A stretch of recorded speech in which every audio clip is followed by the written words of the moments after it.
오늘 말씀의 제목은 마르다야, 마르다야라는 제목으로 하나님 말씀 보겠습니다. 여러분, 교회에서 가장 말이 많이 발생하는 곳이 어딘지 아십니까? 네, 주방입니다. 주방. 항상 문제도 많고 말도 많고 탈도 많고. 그래서 한간에 그 코로나 때 말이죠. 그 식사 제공을 안 했잖아요, 교회에서. 목사들 사이에 이런 얘기가 있어서 참 좋다. 식사 제공 안 하니까 말이 없어서 참 좋다, 이런 얘기를 하더라고요. 그런 얘기도 합니다. 연약한 성도는 주방에 가서 봉사하게 하면 시험에 든다. 그래서 교회에 나오지 않았으면 좋겠다라는 생각이 드는 성도가 있다면 주방으로 보내라 라고 얘기했어요. 주방 안에서 봉사하는 사람들끼리 이건 이렇게 해야 된다, 저건 저렇게 해야 된다, 서로 간의 의견 충돌이 거의 항상 있어요. 왜냐, 다들 그렇게 수십 년간 주방에서 잔뼈 굵으신 분들 아니에요. 그리고 먹는 사람도 그래요. 평생을 먹었으니까 이건 짜다, 맵다, 싱겁다, 고기는 없냐, 왜 고기만 있냐, 별의별 말들이 참 요구들이 많아요. 그래서 그래, 그럼 김밥을 주면 되겠지. 김밥을 주면 왜 김밥만 주냐, 지겹다. 누구는 그럼 또 그래요. 누구는 교회에 밥 먹으러 다니냐, 그래 나는 밥이라도 먹어야겠다. 말들이 참 많아요. 말하자면 한도 끝도 없죠. 예. 교회에 또 말이 많은 곳 있어요. 청소 정말 힘든 봉사 중에 하나입니다. 하나님의 전을 내가 깨끗하게 청소한다는 그 자부심, 그 은혜, 그 감동은요, 사실 은혜 충만할 때 몇 주 가지 않고 끝나버려요. 얼마 지나지 않으면 내가 청소부인가? 나는 집에서 꼼짝도 안 하는 사람인데 여기 와서 청소해야 되는가? 왜 나만 화장실 청소해야 하는가? 그렇게 열심히 청소해 놨는데 사용하시는 교회 오시는 분들이 교회가 더럽네, 화장실 청소는 한 거냐, 왜 화장실에서 냄새 나느냐, 별의별 얘기들이 많이 나오면 그런 얘기들 들으면 어때요? 그럼 또 시험에 들게 되는 겁니다. 봉사를 안 하고 그냥 신앙생활만 열심히 하면 안 될까? 봉사 어때요, 여러분들? 봉사 중엔 또 아주 귀한 봉사가 있죠. 찬양대. 정말 찬양대, 우리 로고스 찬양대의 그 은혜로운 찬양으로 인해서 정말 교회, 우리 예배가 더욱더 풍성해지고 여러분들 찬양으로 마음이 확 열리니까 요즘은 제 말씀이, 설교가 은혜롭지 않아도 더 은혜가 되는 것 같아요. 할렐루야. 정말이에요?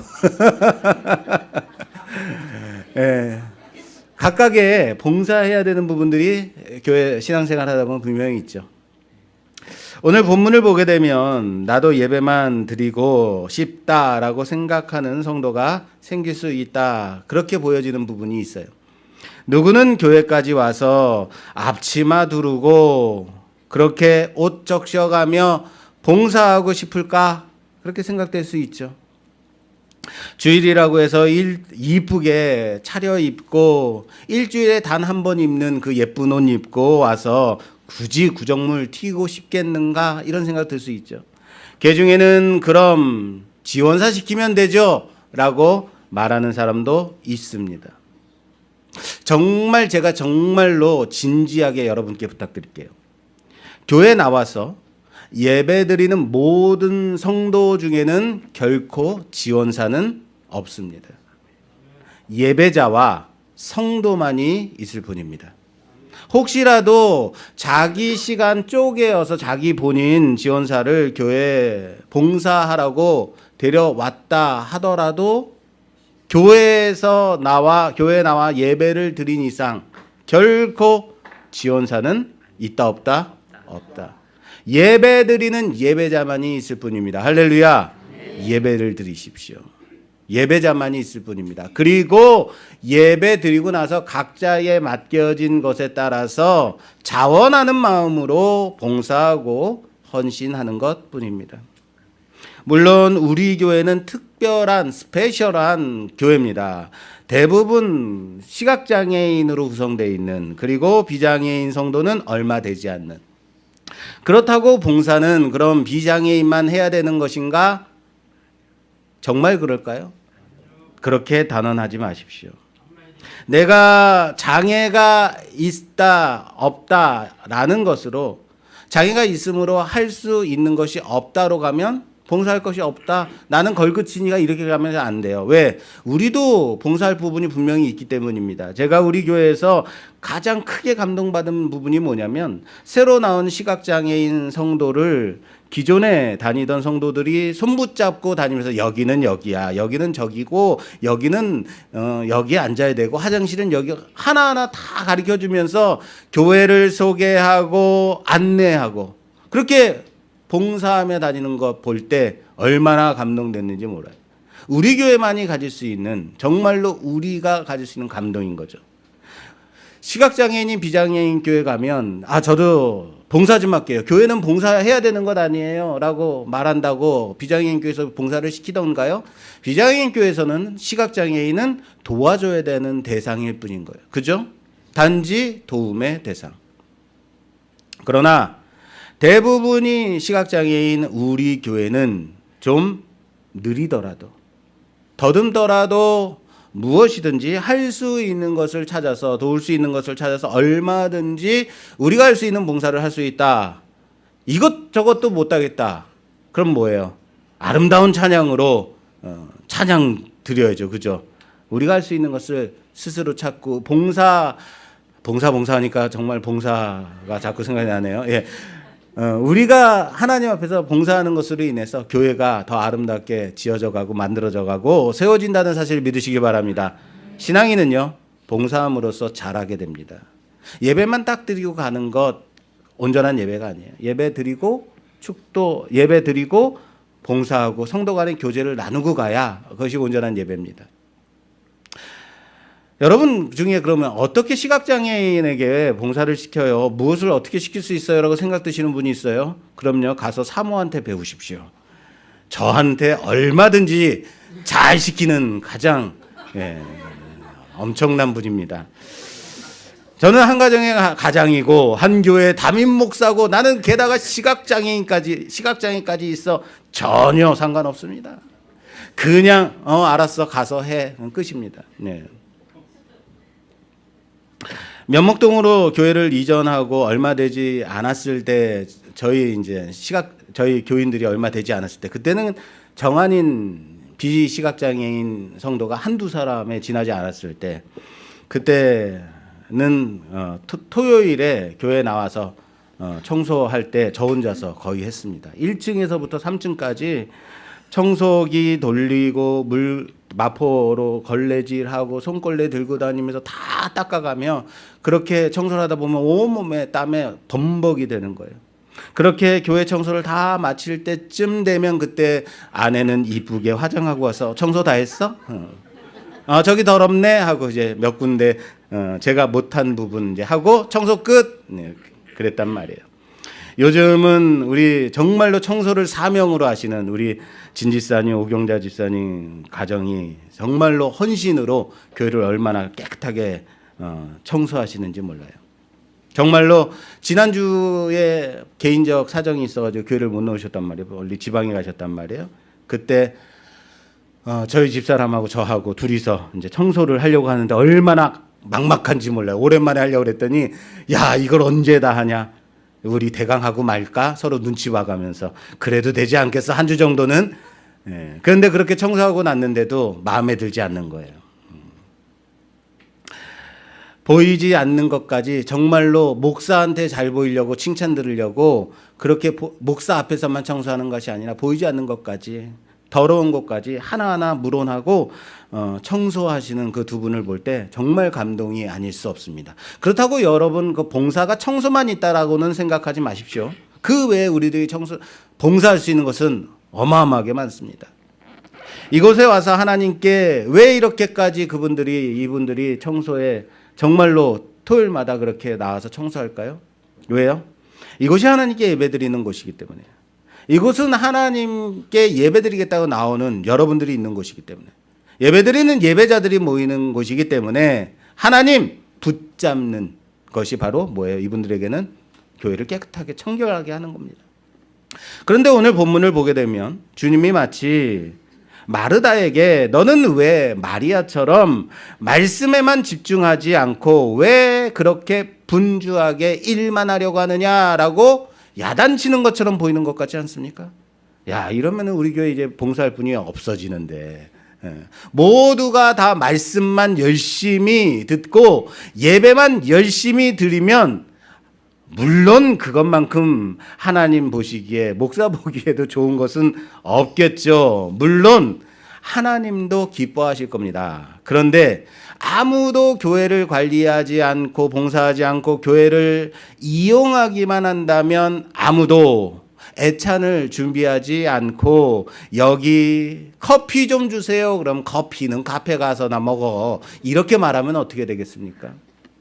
우리 교회도 이제 예배 거의 끝날 때쯤 되면 이제 마음이 분주해지는 분들이 있어요. 빨리 예배가 끝나면 가서 사발면을 뜯고 스프를 넣고 물을 끓이고 예배 드릴 때는 예배에 집중하십시오. 할렐루야.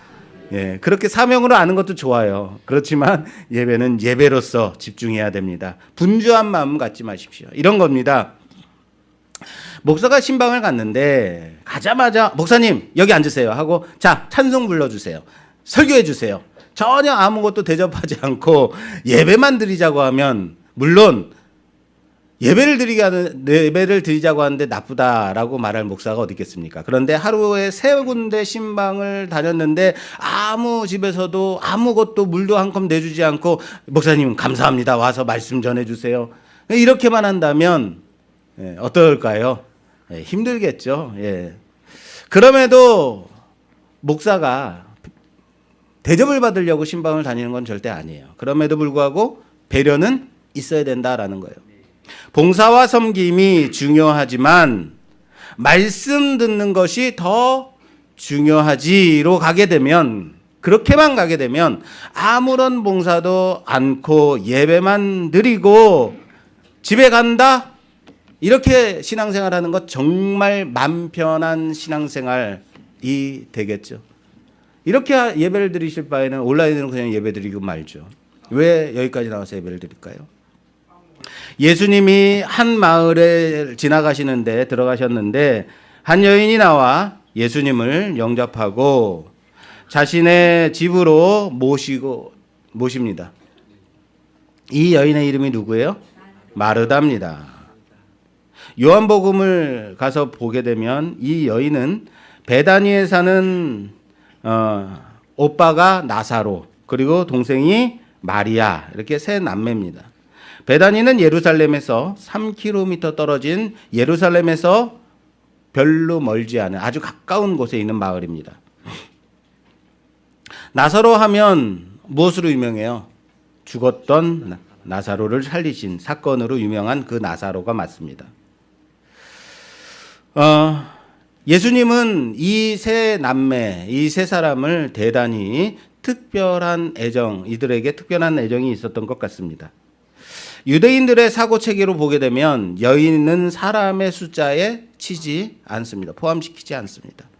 굳이 이름을 거론하지도 않는다라는 거예요. 그런데 오늘 본문을 시작하는 38절 말씀에 보면 그들이 길 갈 때에 예수께서 한 마을에 들어가심에 마르다라 이름하는 한 여자가 자기 집으로 영접하더라라고 시작이 되고 있습니다.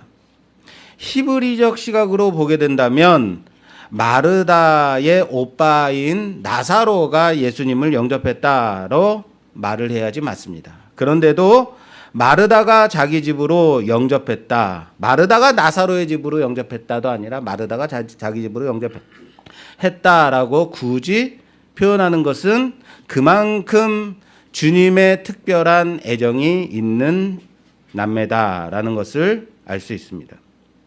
오늘 본문의 사건은 매우 단순하죠.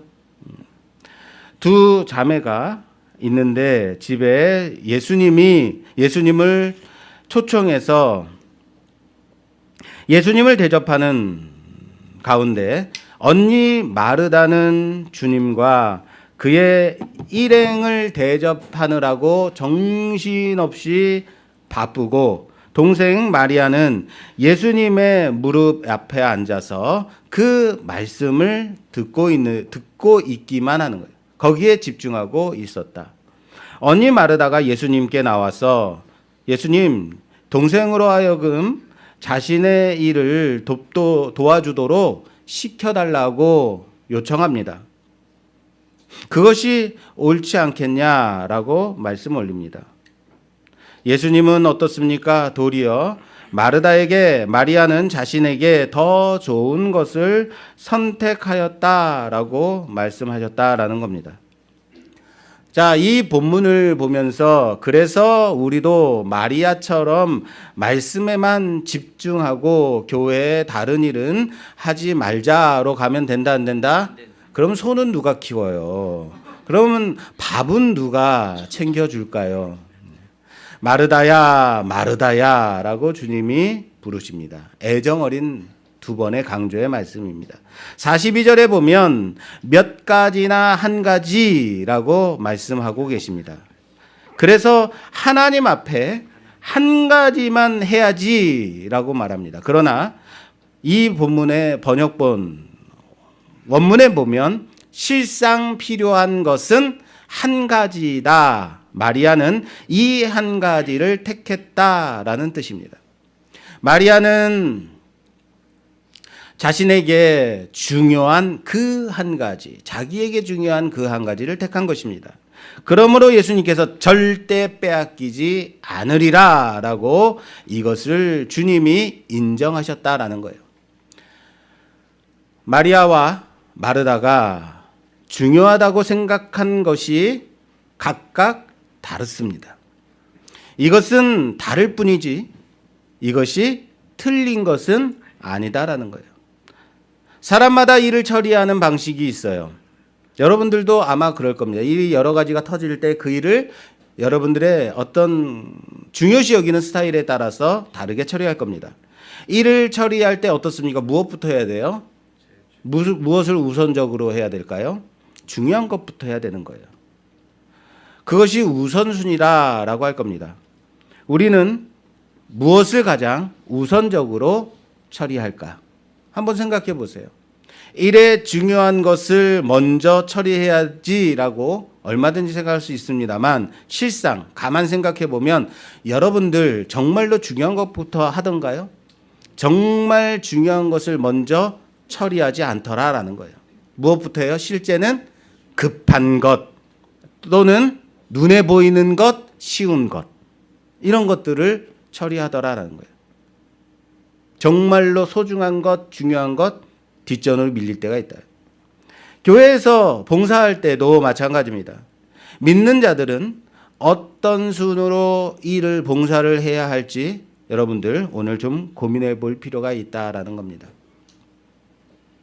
마르다와 마리아를 볼 때 마르다는 어쩌면 장녀와 같은 그리고 마리아는 막내와 같은 그런 사람이 아닐까라는 생각이 들죠. 이것을 단지 어떠한 일이 더 중요한가의 시각으로 보면 단지 마리아처럼만 해야 한다로 가게 된단 말이에요. 그러나 본문에서 지적하는 그 문제를 깊이 생각하며 오늘 말씀을 봐야 된다라는 겁니다. 누가복음 10장을 전체적으로 좀 볼 필요가 있어요. 누가복음 10장이 어떤 내용이었냐면 70명의 제자가 예수님께 돌아와서 주님의 이름으로 명하니 귀신들도 항복하더이다 보고하는 장면이 나와요. 이 내용 이후에 어떤 율법 교사가 예수님께 와서 어떻게 하면 영생을 얻겠습니까? 지난주에 한 설교 말씀이죠. 물으니까 예수님이 선한 사마리아인의 비유로 말씀해 주시는 사건이 나옵니다. 그리고 이어서 오늘 본문 마리아와 마르다의 사건입니다. 10장은 세 가지 사건으로 구성되어 있지만 한 맥락을 가지고 보여주고자 하는 메시지가 있다라는 거예요. 그 메시지는 하나다라는 거예요. 볼 필요가 있어요. 여기 마르다가 예수님을 영접했다라고 그러죠. 이 영접하다라는 단어의 영접이라는 이 단어는 그냥 사람을 맞아들이다의 의미가 아닙니다. 10장 8절 초반부에 가면 70명의 제자들이 복음을 선포할 때 그 복음을 받아들인 자들이 이렇게 그것에 대해서 이렇게 말씀하고 있죠. 어느 동네에 들어가든지 너희를 영접하거든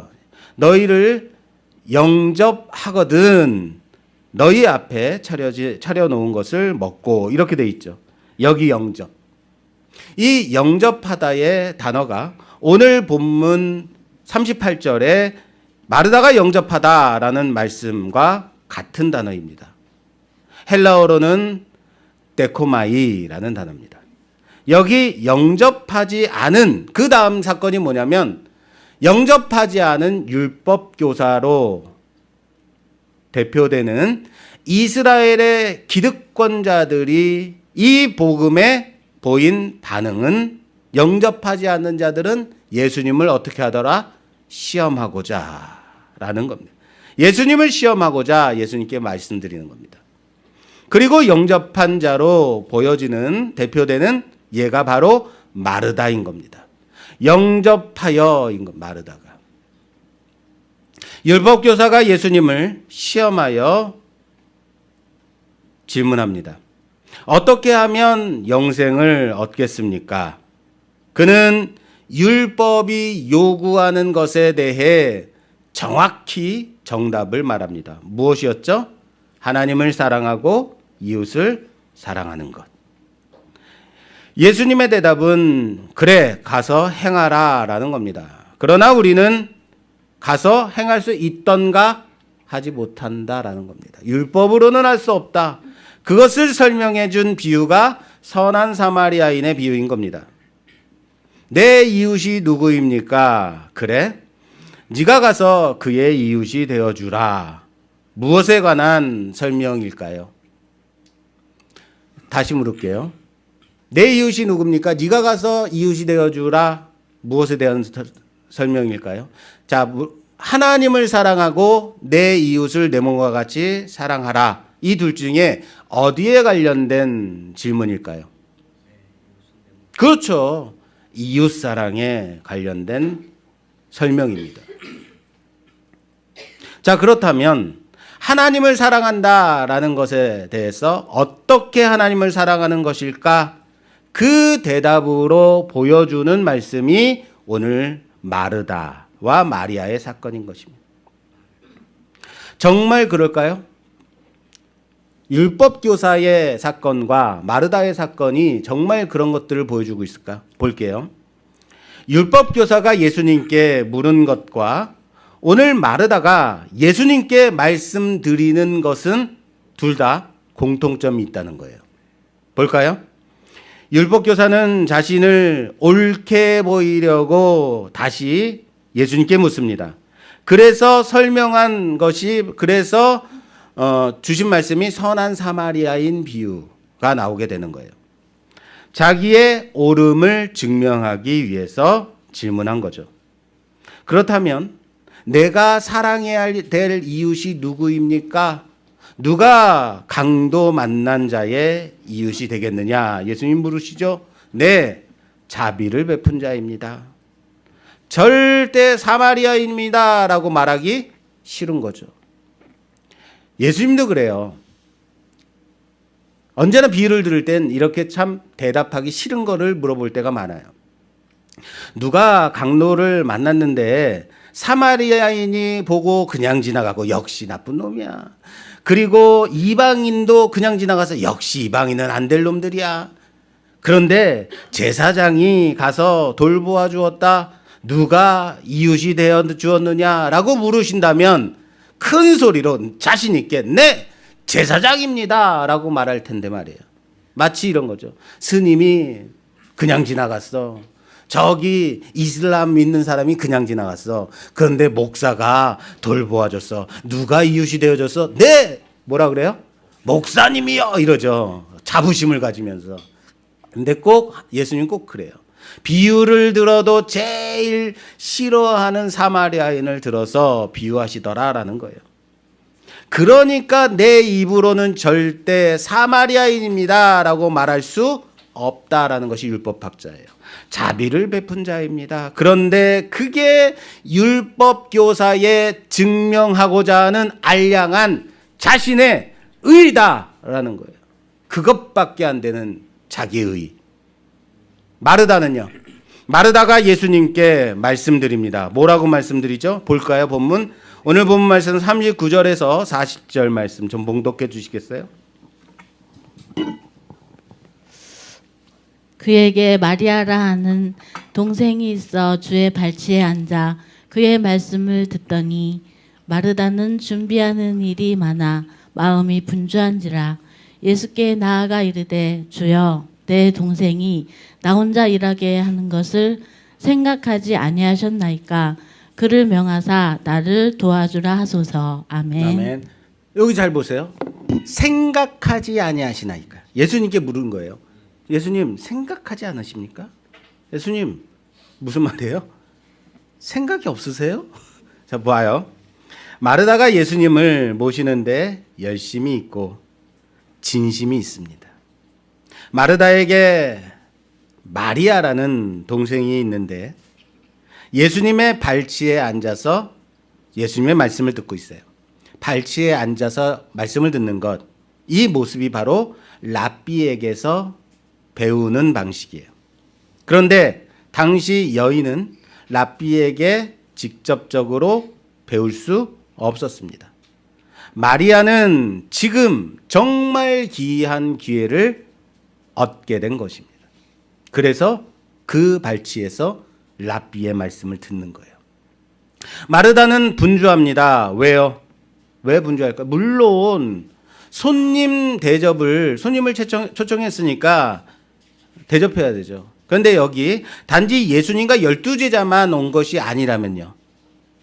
10장 초반에 무엇이 있었다고요? 70명의 제자들이 예수님께 돌아왔단 말이에요. 이 70명과 함께 다니시지 않았을까? 당시에 예수님은 거의 사역의 막바지였기 때문에 많은 사람들이 예수님과 같이 다녔단 말이에요. 항상 예수님과 함께 다니던 자들이 많았겠죠. 지금 이곳에는 많은 사람들이 함께 있었을 겁니다. 그만큼 준비할 것도 많았겠죠. 초청해놓고 아무것도 대접하지 않고 그냥 그 앞에서 말씀하옵소서 제가 듣겠나이다 이러면 돼요? 그래서 마르다는 분주했던 거예요. 그리고 봤더니 마리아는, 동생 마리아는 앉아있더라. 그리고 마르다가 예수님께 나아가 그를 명하사 나를 도우라 하소서라고 말합니다. 예수님의 대답이 뭐였어요? 마르다야 마르다야 강조합니다. 안타까운 마음이에요.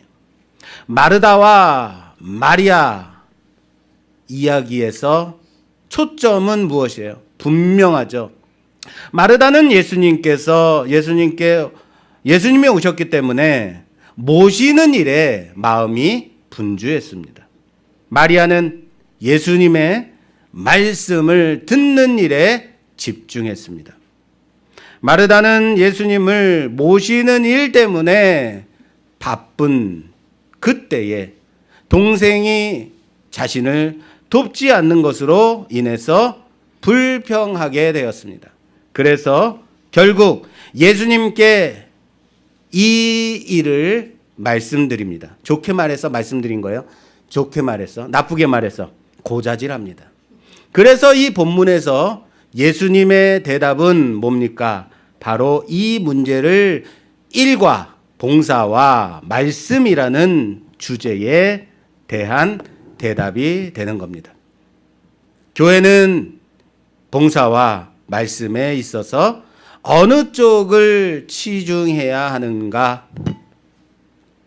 예수님의 복 안에 이미 들어온 자들은 봉사와 말씀 중에 어느 쪽을 더 중요하게 여기며 살아가야 하는가? 이 주제로 보게 된다라는 겁니다. 예수님께서 두둔하신 쪽이 누구로 보여요? 예수님이 누굴 두둔하고 있어요? 마리아 두둔하고 있는 거 맞아요. 분명히 마리아를 두둔하고 있습니다.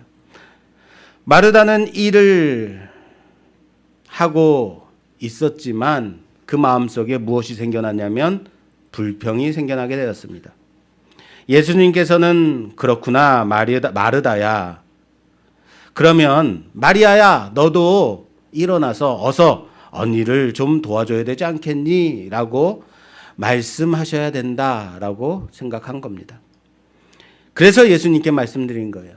주님께서는 오히려 놀고 있는 것처럼 보이는 마리아를 괜찮다라고 하셨고 마르다에게는 혼내시는 정도는 아니었지만 마르다도 괜찮다. 마리아도 괜찮다. 그러나 너무 불평하거나 걱정하지 마라 라고 말씀하시는 것처럼 보입니다. 그러므로 전반적인 오늘의 이 말씀의 분위기는 예수님께서 마리아를 두둔하시는 것으로 생각될 여지가 분명히 많습니다. 그런데 그럼 봉사하는 마르다는 어떻게 하고요? 마르다의 문제가 무엇이었는지 한번 볼까요? 잘 생각해 보세요. 사실 마르다가 한 일은 교회가 세워지는 한쪽 편 기둥이다라고 말할 수 있습니다. 교회에 두 기둥이 있다면 그 중에 중요한 한 기둥입니다. 분명 마르다의 일도 교회의 한편 기둥인 것입니다. 봉사. 오늘 말씀을 헬라어로 읽어보면 중요한 단어가 나옵니다. 40절에 준비하는 일이 많아서라고 되어 있죠. 이 준비하는 일이 많아서 준비하는 일이 많아서 이 부분에 사용된 단어가 바로 디아코니아라는 단어입니다. 따라서 해볼까요? 디아코니아입니다. 디아는 뭐뭇 아래서라는 전치사예요. 디아코니아. 이 디아코니아는요, 섬기다, 봉사하다라는 뜻입니다. 그러면서 이 단어는 바로 집사라는 단어입니다. 디아코니아, 집사예요. 디아코니아라는 집사의 직무를 말하는 단어입니다. 그러므로 마르다가 행하는 이 봉사의 일은 교회적으로 볼 때 어떻습니까? 집사가 있어야 돼요? 없어도 돼요? 꼭 있어야 되죠. 없어도 돼요? 예. 이것이 마르다가 한 것이 사소하거나 없어도 되는 그런 종류의 일이 아니라는 겁니다. 섬기고 봉사하는 일은 교회의 한쪽 기둥이라고요. 그렇게 중요한 일인 겁니다. 그럼에도 불구하고 우리가 더 주목해야 하는 것은 성도에게 있어서 예수님께서 더욱더 본질적으로 중요하게 여기는, 빼앗기지 말아야 되는, 집중해야 되는 것은 하나님의 말씀을 잘 듣는 그것이다라는 것을 기억하십시오. 다시요. 봉사가 중요한 기둥이라고요, 교회에서. 그러나 말씀을 놓치고 봉사만 하는 것 아니라는 겁니다. 교회를 세우기 위해서는 항상 한쪽 기둥으로서 봉사가 절대적으로 필요한 겁니다. 그러나 우리가 주의해야 될 것은 말씀에 대한 열정은 없고 단지 일만 많아지는 그 상태, 이것이 일어나지 않도록 해야 된다라는 겁니다. 그것 때문에 오늘 마르다가 나오는 거예요. 그래서 마르다에게 무슨 일이 벌어졌어요? 첫째, 평안이 사라졌다. 따라서 합시다. 평안이 사라졌다. 40절 말씀해 보니까 마르다는 준비하는 일이 많아서 마음이 분주했다라고 되어 있습니다. 마음이 분주하다. 41절에 보면 예수님께서는 마르다에게 마르다야 네가 많은 일로 염려하고 근심하니라고, 염려하고 근심하다. 이 두 구절을 잘 보게 되면 마르다에게는 여러 분주한 일에 매이게 되어서 이 복음의 징표인 평안이 사라지게 되었다. 그리고 평안이 일어나야 할 자리에 분주함과 염려와 근심이 남게 되었다라는 겁니다. 둘째, 성도 간의 교제가 깨어졌다. 따라서 합시다. 성도 간의 교제가 깨어졌다. 여기서 두 성도가 나옵니다. 누구죠? 그렇죠. 마르다와 마리아. 물론 남매입니다. 자매입니다. 자매지만 예수님 앞에서는 뭐예요? 성도입니다. 그런데 사랑과 화평이 있어야 할 두 사람의 자리에 시기와 질투가 생겨나게 되었다. 예수님께 고자질을 하는 이 마르다가 마리아에게 직접적으로 말해야 되는 것은 아니었을까요? 자, 잘 보세요. 마르다가 예수님께 말씀을 드립니다. 동생이 나 혼자 일하게 두는 것을 생각하지 아니하십니까? 그를 명하사 나를 도와주라 하소서. 무슨 말인지 아시겠어요? 좀 제가 리얼하게 여러분들에게 확 다가오도록 설명해 볼까요? 목사가 신방을 갔는데 아무것도 내놓지 않으면 돼요, 안 돼요? 안 되죠. 목사가 왔는데 동생은 목사 무릎 앞에 딱 붙어가지고 옆에 앉아가지고 예수님이 아니죠. 말씀만 듣겠다고 하고 자기는 지금 어떻게 해요? 할 일이 너무 많은 거예요. 그럼 누구에게 말해야 돼요? 누구에게 말해야 돼요? 목사에게 말해야 돼요? 동생에게 말해야 돼요? 마르다는 목사에게 말하고 있는 거예요. 목사님, 지금 뭐 하시는 거예요? 지금 제가 이렇게 혼자서 일하는 거 보이지 않으세요? 목사님, 생각 좀 해보세요. 지금 누가 일해야 되는 거예요? 누구랑 같이 일해야 되는 거예요? 지금 동생이 저렇게 혼자, 정말 목사님은 그렇게 얘기하는 게 맞아요? 얘는 철딱선이 없으니까 그렇다 치죠. 목사님까지 동생하고 이렇게 붙어가지고 얘기하시고 그러면 안 되죠. 지금 해야 될 일이 얼마나 많은데 정상적이라면 이렇게 하시면 안 되는 거죠. 어서 가서 어서 언니 도와줘라고 말씀해 주세요라고 마르다가 말하는 거예요. 이해되세요? 마르다는 어떻게 해야 됐어요? 원래 일반적이라면 이럴 때 동생에게 살짝 가서 옆구리 꼬집으면서 따라 나와. 지금 뭐 하는 거야? 근데 동생이 안 나와. 그럼 어떻게 해? 이를 악물고 빨리 안 나와? 너 끝나고 보자. 이렇게 해서라도 어떻게 해요? 동생한테 얘기해야 되죠. 그런데 마르다는 예수님께 말씀드리고 있더라라는 거예요. 왜 이런 일이 생겼을까요? 마르다는 지금 자기의 의를 증명하기 위해 예수님께 말씀드린 거예요. 아시겠어요? 예수님, 저는 주님과 저 많은 제자들을 대접하느라 이렇게까지 정신없이 분주하게 일하고 있습니다. 이젠 저 놀고 있는 동생에게도 나와 같이 일하라 라고 명령해 주세요. 그래야 되지 않겠습니까? 라고 하는 거예요. 뭐 때문에요? 자기를 옳게 보이려고 증명하는 겁니다. 율법교사가 그랬듯이 말입니다. 주의해야 될 것이 바로 이겁니다. 내가 100% 오를 때 정말로 주의해야 됩니다. 내가 오를 때 완벽하게 내가 정말로 잘했다라고 생각할 때 상대방을 재단하고 빼드는 칼이 뭔지 아십니까? 제일 예리하고 무서운 칼입니다. 사람은 자기중심적입니다. 내가 100% 옳다고 생각할 때 너는 사람이냐 짐승이냐 어떻게 그럴 수 있느냐라고 말하는 거예요.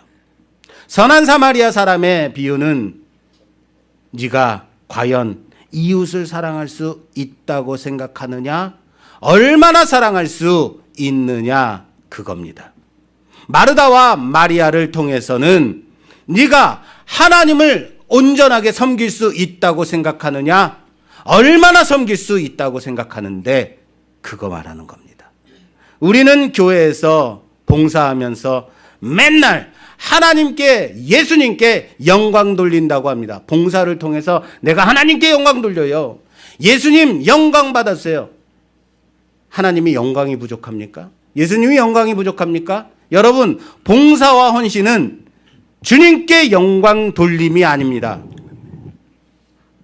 주님이 그 가운데로 여러분들을 초청하신 겁니다.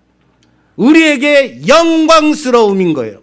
우리가 영광된 거예요. 우리에게는 하나님의 은혜가 필요합니다.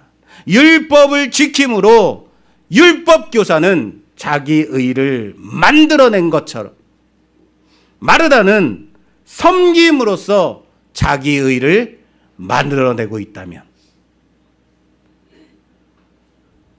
주님 앞에서 봉사하는데 그 봉사 속에서 정죄와 비판이 나왔습니다. 섬김이 되지 못했다고요. 10장 전체가 예수 이름 안에 있지 않는다면 어떤 베품도 어떤 섬김도 어떠한 은혜도 안 된다라는 말씀인 거예요. 마리아는 절대 빼앗기지 않을 것이다 라고 말씀하시죠. 주님은 마르다에게 너는 나를 섬긴다고 하면서 나를 놓쳤구나 라고 말씀하시는 거예요. 봉사할 수 있습니다. 섬겨야 할 수 있습니다. 그래도 예수님은 놓치지 마십시오. 사랑하는 여러분, 놓치지 마시라고요. 놓치지 않고 섬기십시오. 놓치지 않고 봉사할 수 있습니다. 놓치지 않고 교회 주방에서도, 교회 화장실 청소하면서도 찬양대로서 처음 방문하는 사람, 새신자들 안내하면서도 결코 예수님 놓치지 마십시오. 봉사하다가 지치면 하는 말이 뭡니까? 나만 해. 맨날 나만 해. 맨날 나만 시켜. 그리고는 옆 사람을 바라봅니다. 탱자탱자 놀고 있는 것 같아요. 나는 하는데 너는 왜 안 하는 거니로 가요. 안 그런가요? 일하는 게 문제가 아닙니다. 봉사할 수 있습니다. 그러나 예수님 놓치면 안 된다라는 그 얘기하는 겁니다. 하나님을 사랑한다고 어떤 것을 한다고 사랑하는 게 아닙니다. 하나님을 놓치지 않고 존귀케 하는 것, 그것이 사랑입니다. 하나님을 사랑하십시오. 마음 다해, 힘을 다해, 목숨과 뜻을 다해 예수님 붙잡는 우리 모두가 되기를 주님의 이름으로 축원합니다. 정말로 여러분들이 예배를 드릴 때, 교회 나와서 신앙생활 할 때 진정으로 여러분들이 붙잡아야 될 것, 그런 것들을 다른 것으로 인해서 놓치지 마시라고요. 진정으로 붙잡고 승리하는 우리 모두가 되기를 주님의 이름으로 축원합니다. 축원합니다.